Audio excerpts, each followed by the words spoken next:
see what the Earth looks like. Holito Chamo Ngapa.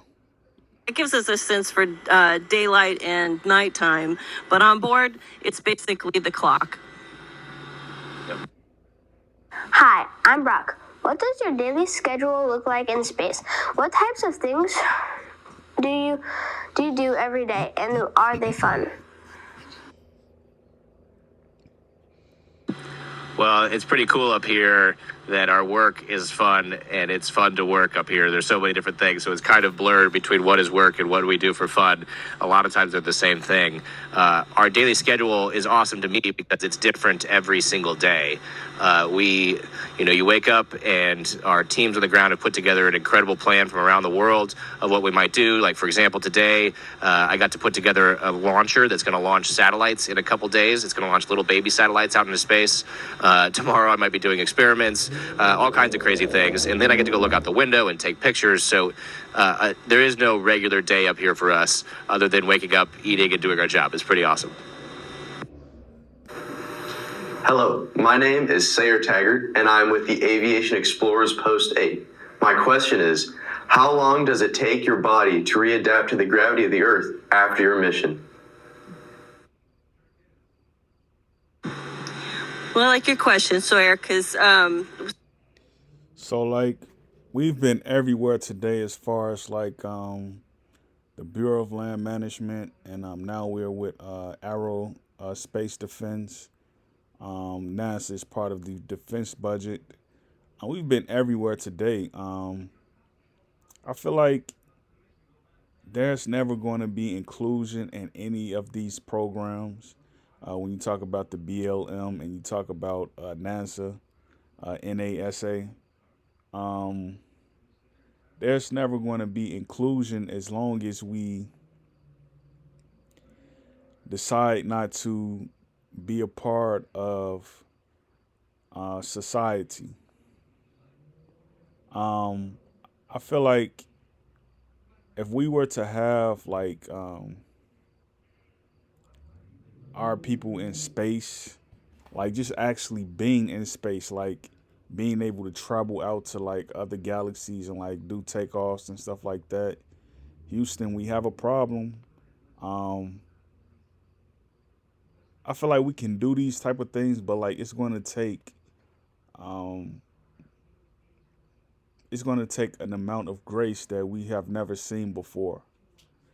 Because right now, like when I look around at all these programs that's funded year in and year out on an annual budget, like all the people who are in these programs, they're all Albions.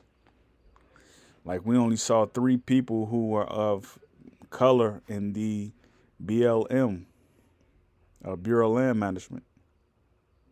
So like when I look at the NASA program, I'm wondering like I've only seen like one black person, and she was a woman, and she was I think she was in Texas. So she's the only person that I saw in NASA that was like a person maybe of color. Like everybody else was just Europeans or just like Albions or something. So like this is something that we have to advance like right now, and I feel like we can do it. We just need to put our minds to it, man. Like we need to be focused on raising our children to be space thinkers, to want to travel outside of the globe. Um, like me, when I was growing up, I never liked cars. I've always liked Nintendos, Sega Genesis, um, Dreamcasts. I've always liked gaming systems. I never liked cars. Um, and the reason I didn't like cars is because like I always felt like it was a challenge, like to be on a road and have to fight your way into other lanes, people beeping horns and like polices. Then you have to deal with policemen, state troopers and stuff like that. I never liked cars. So like I did like the 1960 Impala, but like other than that, like I never liked cars. Um but like you look at this man, like you put a motherboard on a ship and you can just take off somewhere. To me, that like I feel like that's what it's about. But to each his own.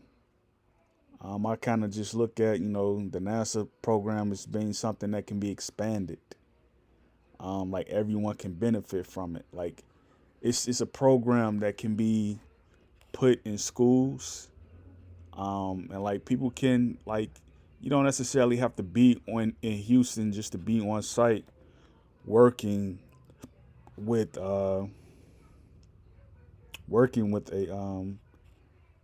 one of these details right here, one of these people. I feel like you can just do it from the comfort of your school. Employ every school to come up with a program that could benefit the NASA space program. Like everybody can have a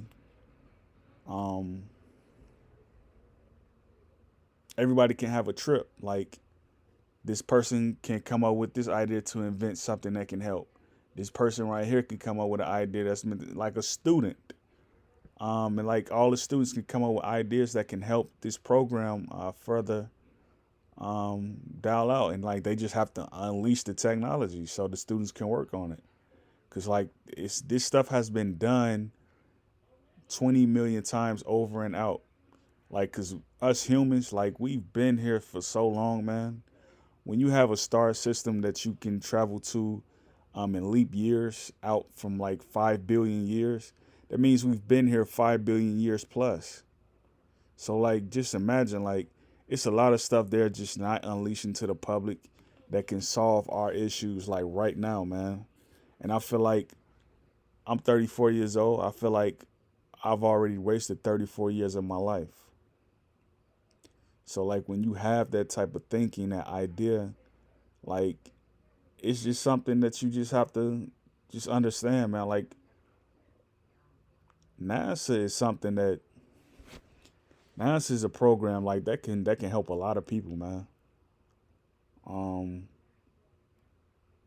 Because I naturally think like people who smoke, people who drink, they're thinkers. So like that could stop a lot of pollution on the planet if people were to get into NASA and start just idolizing and thinking. So like they're growing plants on the board of a spaceship. To me, like that's decent thinking. But yeah, this is something I would subscribe to. So yeah, this is in Texas. Starship. Um, um,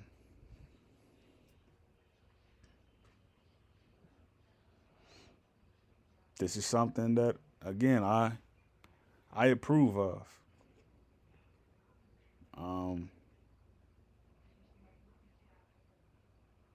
Yeah, I'm just ready to, the unleash some of this technology. That's why I have the NASA app on my phone.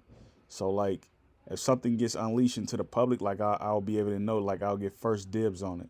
Like I'll know, cause like eventually they're gonna start unleashing information. But like you just never know, man. Like they may find a extraterrestrial being from another planet or something like that on our planet. So just stay tuned for this type of stuff, man, because NASA is going in a direction that I really like. Eventually, they're going to start divvying up and getting information to the public so the public can benefit from it. All right, so you all take it easy, and I'll see you on the next one. Yokaki.